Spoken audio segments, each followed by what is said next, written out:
Hello மக்களே! Vegetable pulao வந்து இந்த ஒரு மெத்தட்ல ட்ரை பண்ணி பாருங்கங்க. டேஸ்ட் ரொம்ப அல்டிமேட்டா இருக்கும். அதுக்கு வந்து 2 கிளாஸ் வந்து பாஸ்மதி ரைஸ வந்து நான் அலசி ஊற வச்சிருக்கேங்க.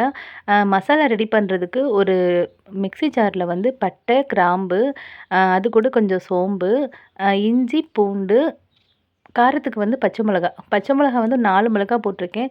உங்களுக்கு எக்ஸ்ட்ரா காரம் வேணும்னா இன்னொரு மிளகா போட்டுக்கோங்க. டேஸ்ட்டுக்கு வந்து ஒரு 6 முந்திரி பருப்பு அதில போட்டுக்கோங்க. துருவன தேங்காய் வந்து ஒரு கைப்பிடி அளவு அதில் வந்து போட்டுக்கோங்க. நறுக்குன வந்து புதினா, கொத்தமல்லி அதுவும் ஒரு கைப்பிடி அளவு அதில் வந்து போட்டுக்கோங்க. இப்போ இது எல்லாத்தையுமே வந்து நம்ம மிக்ஸியில் கிரைண்ட் பேஸ்ட்டாக வந்து அரைச்சுக்கணுங்க. பாருங்கள், இந்த மாதிரி வந்து நைஸாக இருக்கணும். அப்போ தான் டேஸ்ட்டாக இருக்கும். இப்போ வந்து குக்கர் நல்லா காஞ்சிருச்சு. இதில் வந்து ஆயில் விட்டுக்கலாம். அது கூட கொஞ்சம் வந்து நெய்யும் சேர்த்துக்கலாம். தாளிக்கிறதுக்கு பட்டை, கிராம்பு, ஏலக்காய் எல்லாம் போட்டாச்சு.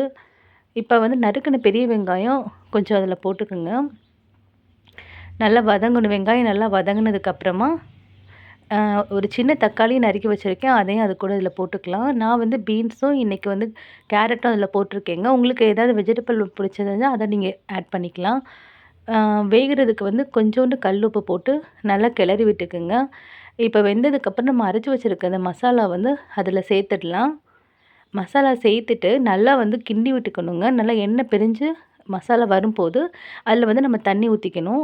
தண்ணி வந்து நான் 2 டம்ளர் அரிசி எடுத்துருக்கிறதுனால நான் வந்து 4 டம்ளர் தண்ணி அதில் வந்து ஆட் பண்ணுறேன். நல்லா கிளறி விட்டுக்குங்க. ஒரு கொதி வந்ததுக்கப்புறம் நம்ம ஊற வச்சுருக்க பாஸ்மதி ரைஸை அது கூட சேர்த்துடலாம். சேர்த்துட்டு ஒரு 2 விசில் மட்டும் வச்சா போதுங்க. அவ்வளோதான், டேஸ்ட்டான உங்களுக்கு வந்து வெஜிடபிள் புலாவ் வந்து ரெடி ஆயிரும். லாஸ்ட்டாக வந்து அதில் வந்து நெய் மட்டும் நம்ம ஊற்றிட்டு நம்ம புலாவ் வந்து சர்வ் பண்ணிக்கலாம். இப்போ பாருங்கள், புலாவ் ரெடி ஆயிடுச்சு. இப்போ இதில் நெய் சேர்த்துக்கிறேன். அவ்வளோதாங்க, நமக்கு டேஸ்ட்டான புலாவ் ரெடி. அது கூட நம்ம வந்து தயிர் பச்சடி வச்சு சாப்பிட்டோம்னா இன்னும் அல்டிமேட்டாக இருக்கும். வீடியோ பிடிச்சிருந்தா லைக் பண்ணுங்கள், ஷேர் பண்ணுங்கள், சப்ஸ்கிரைப் பண்ணுங்கள். தேங்க்யூ.